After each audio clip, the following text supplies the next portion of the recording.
I never thought I'd be the kind of man who would derive satisfaction from another person's downfall, especially not someone I once loved more than life itself. But standing here now, watching Laura's face crumple as realization dawns on her, I feel nothing but a cold sense of justice being served. "You can't do this," she whispers, her voice breaking. "Everything we built, it was together." I simply slide the prenuptial agreement across the table, my finger tapping the clause she had signed so carelessly 3 years ago. "Page 4, Section 12, Laura. You should have read the fine print. But I'm getting ahead of myself. To understand how I became this version of David Harrison, calculated, unyielding, and utterly devoid of the compassion that once defined me, you need to know the whole story.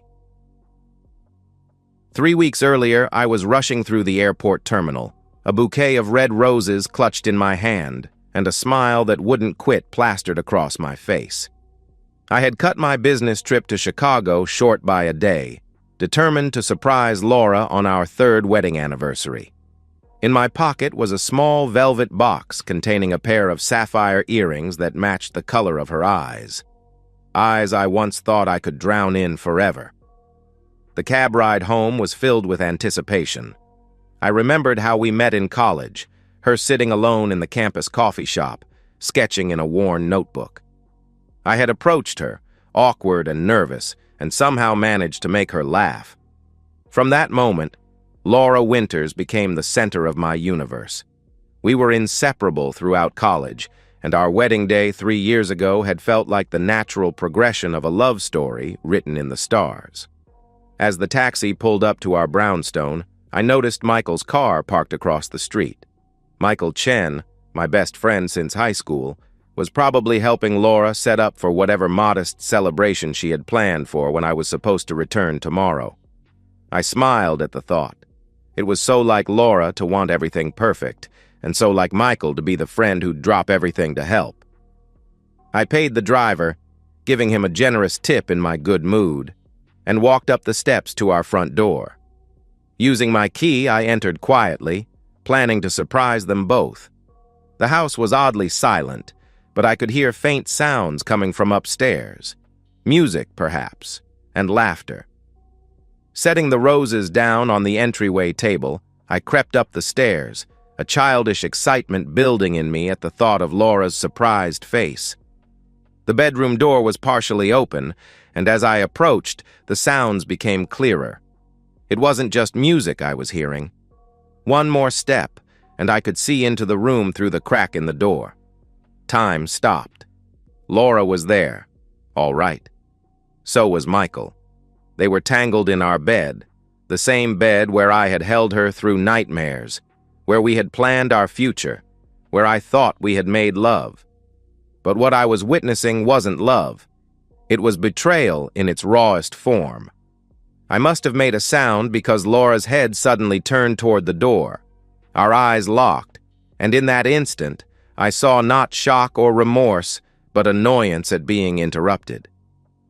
"David," she said flatly, making no move to cover herself or disengage from Michael, who had the decency to at least look horrified.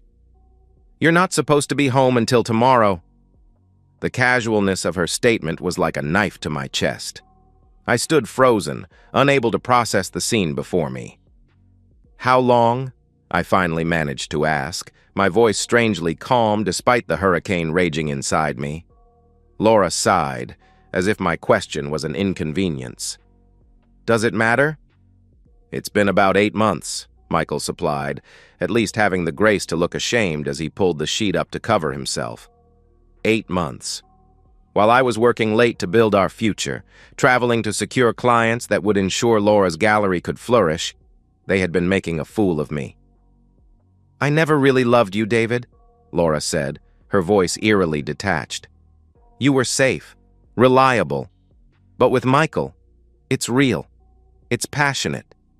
Each word was a sledgehammer to the life I thought we had built. I looked at Michael, the friend who had been my best man, who had consoled me through my parents' bitter divorce, who had promised to always have my back. "And you," I said softly. My brother in all but blood. Michael couldn't hold my gaze. I'm sorry, David. It just happened. A strange calm settled over me then, a clarity I hadn't expected. Without another word, I turned and walked out of the room, down the stairs, past the roses now seeming like a cruel joke, and out the front door. I could hear Laura calling after me half-heartedly, but I didn't stop. I got into my car and drove to a hotel, checked in, and sat on the edge of the bed in the sterile room for hours, not moving, barely breathing. When dawn broke, I called my sister, Emily. I need a place to stay, I said when she answered. And I need a lawyer. My parents' divorce had been a scorched earth affair. My father had cheated, and my mother had used every legal means at her disposal to ensure he paid for his betrayal. The custody battle over my sister and me had been ugly, turning us into weapons rather than children. I had sworn I would never put anyone through that kind of pain, would never be the cause of such betrayal. Ironic, then, that I had insisted on a prenuptial agreement when Laura and I got engaged, not because I didn't trust her, God, I had trusted her implicitly, but because I wanted clear boundaries that would prevent the kind of messy, hurtful dissolution I had witnessed as a child. It's just a formality, I had assured her as we sat in the lawyer's office. Something to protect both of us. Laura had been mildly offended at first. Don't you trust me? She had asked, her blue eyes wide with hurt. Of course I do, I had replied. This isn't about trust. It's about being practical. She had relented, scanning the document quickly before signing it with a flourish, then kissing me deeply. There, she had said. Now can we get back to planning our perfect life? What Laura hadn't bothered to read, what most people in love don't bother to read, were the specific clauses buried in the legalese, particularly the infidelity clause that my lawyer had included at my insistence. In the event that either party engages in extramarital relations, resulting in the dissolution of the marriage, all joint financial assets, properties, and business investments shall be awarded to the non-offending party. Furthermore, any businesses financially supported by the non-offending party shall revert entirely to said party's control. Emily, a corporate lawyer herself, reviewed the agreement as I sat in her guest room the day after discovering Laura's betrayal. This is airtight, David, she said, looking up from the document. But are you sure you want to go through with this? It will destroy her. I thought about Laura's cold eyes as she told me she had never loved me, about the 8 months of lies, about Michael's betrayal. She destroyed us first, I replied. I'm just making sure I don't go down with the wreckage. For 2 weeks, I said nothing to Laura. I didn't return her increasingly frantic calls and texts. Through Emily, I learned that Laura and Michael were still seeing each other, that they had moved him into our home mere days after I left. They thought I was simply licking my wounds, perhaps preparing for a standard divorce where we'd split everything down the middle, the house, the savings, the investments. What they didn't know was that I was methodically preparing for war. I hired a private investigator to document their ongoing affair, gathering incontrovertible evidence of Laura's infidelity. I consulted with financial advisors about the legal transfer of assets. And most importantly, I waited for Laura to make a mistake. It came sooner than expected.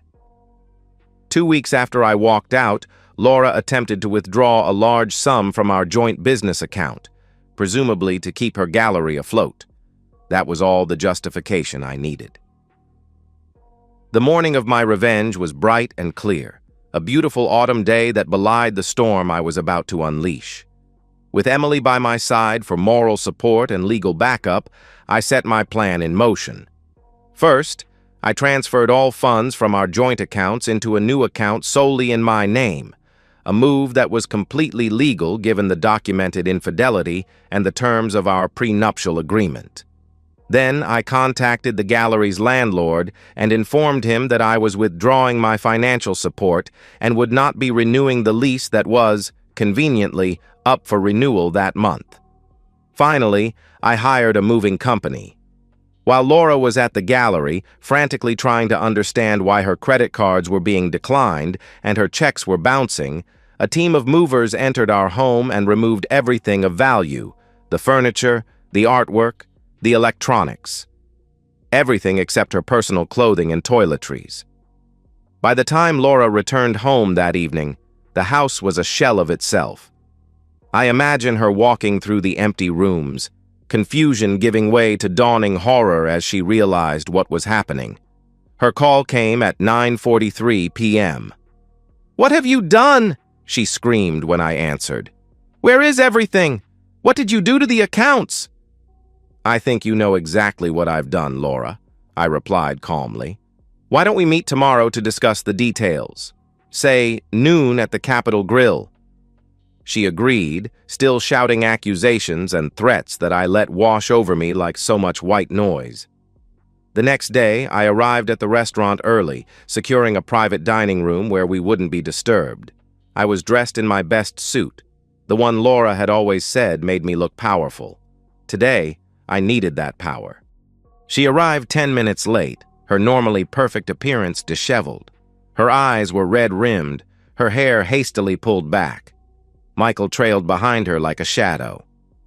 "You brought him," I observed as they sat down across from me.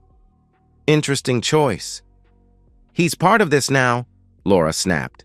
"Whatever you have to say to me, you can say to both of us." I nodded, oddly grateful for Michael's presence. It would make what came next all the more satisfying. "Very well," I said, sliding a folder across the table. "These are copies of the relevant documents: the prenuptial agreement, evidence of your infidelity, and statements showing the current disposition of our assets." Laura flipped open the folder, her eyes scanning the first page of the prenup. I watched as her expression changed from anger to confusion to horror as she reached the infidelity clause. "You can't do this," she whispered, her voice breaking. "Everything we built, it was together." I simply tapped the clause she had signed so carelessly 3 years ago. "Page 4, Section 12, Laura. You should have read the fine print." She turned to the next document. Photographs of her and Michael entering and leaving hotels, time-stamped text messages, credit card receipts for romantic dinners, irrefutable evidence of her betrayal. "This is insane," Michael interjected. "You can't just take everything. There are laws." "Which is why I had Laura sign this specific agreement," I cut him off. "An agreement that has been reviewed by multiple attorneys and deemed entirely enforceable. So yes, Michael, I can just take everything, and I have." Laura was shaking now, tears streaming down her face. "The gallery," she choked out. "That's my dream. You can't take that from me." "Your dream that was financed entirely by my investments," I corrected her. "Investments that, according to our agreement, revert to me in case of your infidelity. The landlord has already been notified that the lease won't be renewed. Your staff has been informed that the gallery is closing." "You son of a bitch," Michael snarled, starting to rise from his seat. I held up a hand. "Before you do something foolish, you should know that I've also taken the liberty of informing your employer about your affair with my wife. Fraternizing with the spouse of a major client is generally frowned upon in investment banking, isn't it?" Michael sank back into his chair, the color draining from his face. His career at the prestigious firm where he worked was as good as over. "Why are you doing this?" Laura asked, her voice small. "I know I hurt you, but this is cruel." For the first time since sitting down, I allowed some of my true feelings to show. "Cruel?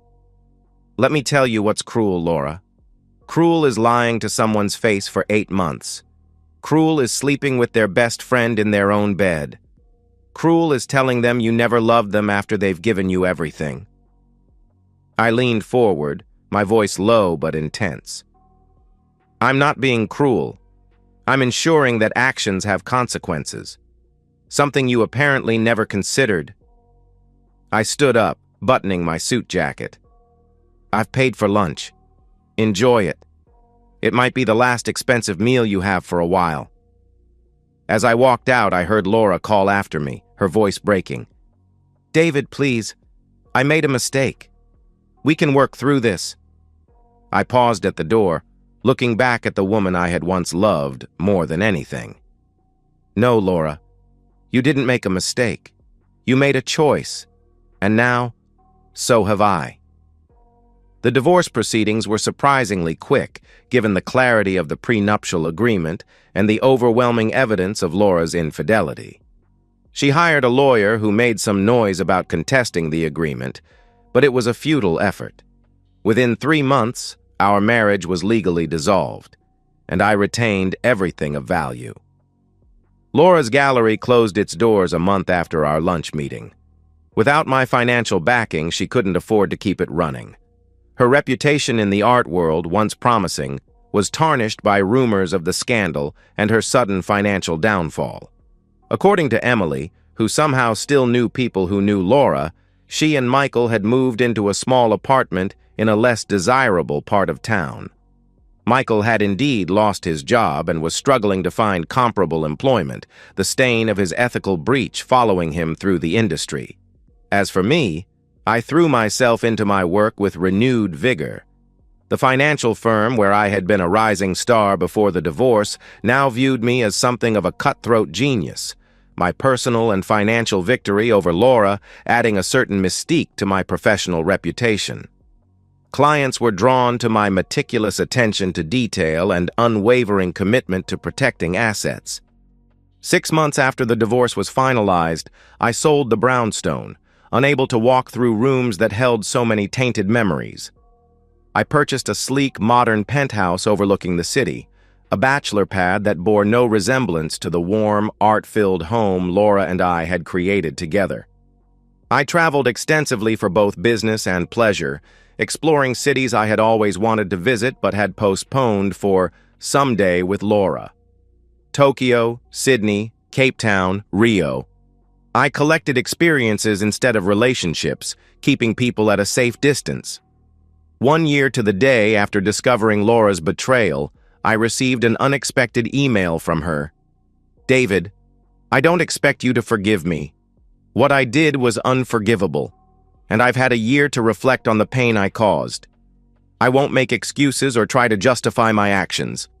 I simply want you to know that I understand now what I threw away, and I am truly sorry." Michael left 3 months ago. The hardship was too much for him, I suppose. Or perhaps what we had wasn't love after all, just selfishness disguised as passion. I'm working as a sales associate at a small gallery now. The owner doesn't know about my past, and I'm grateful for the chance to stay connected to art in some way, even if I'll never have my own space again. I hope you found some peace. You deserved better than what I gave you. Laura. I read the email several times, searching for the emotional response I expected. Vindication, perhaps, or satisfaction at her continued suffering. Instead, I felt a strange hollowness, as if the final piece of our story had fallen into place, leaving nothing but an empty space where love and hate had once resided. I never replied to the email. There was nothing left to say. 2 years after the divorce, at a charity gala I was attending for work, I found myself bidding on a small, striking painting during the silent auction. It wasn't until I won and examined the piece more closely that I noticed the signature in the corner, L. Harrison. Laura had reverted to using my last name in her art, though she had gone back to her maiden name, Winters, legally after the divorce. The painting was of a man standing alone on a cliff edge, his back to the viewer, facing a stormy sea. The brushwork was turbulent, emotional, raw in a way Laura's earlier work had never been. It was good, better than anything she had created during our marriage. I hung it in my home office, not out of sentimentality, but as a reminder of how pain can transform us, how loss can strip away artifice and force growth.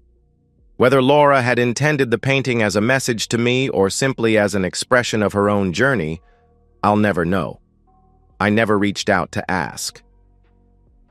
3 years after the divorce, my life had settled into a comfortable routine. Work, travel, casual dating that never progressed to anything serious. I had made peace with the idea that perhaps deep connection wasn't in the cards for me again, that the price of such vulnerability was too high. Then came the day that changed everything once more. I was in San Francisco for a conference, having just delivered a well-received presentation on investment strategies. As I made my way through the hotel lobby, a familiar voice called my name. David? David Harrison? I turned to find Michael Chen standing there, looking both nervous and determined.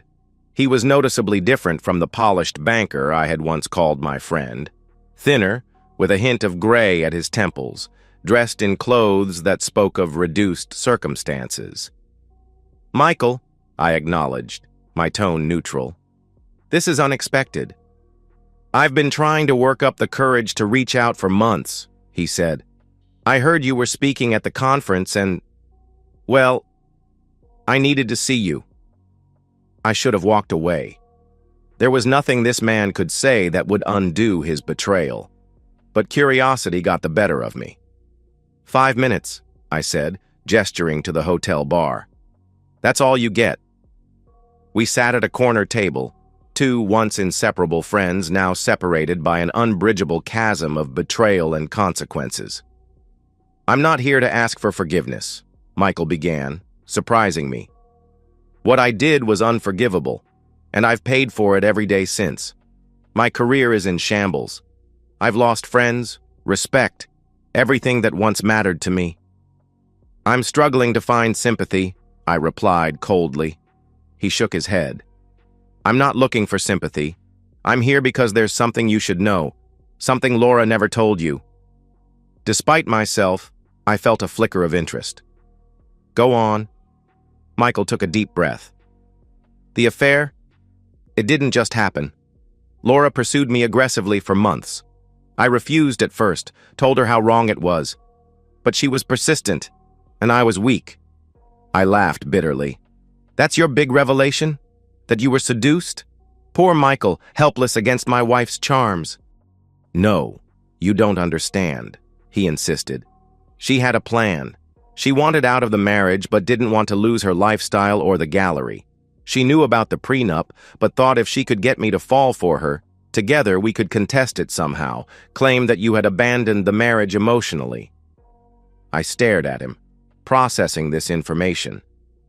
"You expect me to believe that Laura, my wife of 3 years, orchestrated an elaborate scheme to leave me while keeping my money?" Michael reached into his jacket and pulled out a folder, sliding it across the table much as I had done to Laura in the restaurant years ago. After what happened, Laura became increasingly bitter. When things got tough, she blamed me for not being smart enough to avoid getting caught, for ruining her life. One night when she was drunk, she told me everything. I opened the folder to find printouts of emails from Laura to Michael, dating back to before our 3rd anniversary. The first one sent a chill down my spine. "Michael, I know this is wrong, but I can't stop thinking about you. David is a good man, but he's not enough for me. Never has been. I need more, and I think you could be that more. Don't worry about the prenup. If things go south, I have a plan. David travels so much, works such long hours. It would be easy to claim emotional abandonment. My lawyer says that could invalidate the fidelity clause if we play it right. Just think about it. We could have everything. Each other, the house, my gallery, his money. All we have to do is be smart about this." Laura. There were dozens more, each more calculating than the last. In them, Laura outlined her strategy, her timeline, her contingency plans. She had never anticipated being caught as she was, had planned to manufacture evidence of emotional neglect on my part before carefully revealing the affair in a controlled way. "Why show me this now?" I asked, struggling to reconcile this new information with my understanding of the woman I had married. Michael looked down at his hands. "Because I realized that what I did to you wasn't just a betrayal of friendship. It was participating in something truly evil. And because she's trying to rebuild her reputation, telling people that you were abusive, controlling, that the prenup was coerced. She's even writing a memoir about surviving financial abuse. My blood ran cold. A memoir? He nodded. She's shopping it to publishers, calling it The Price of Freedom, How I Survived My Millionaire Husband's Revenge. She's positioning herself as a victim of the patriarchy, of unfair legal systems that favor wealthy men. I sat back, absorbing this final betrayal. Even now, years later, Laura was attempting to rewrite our history, to paint herself as the wronged party. What do you want from me, Michael?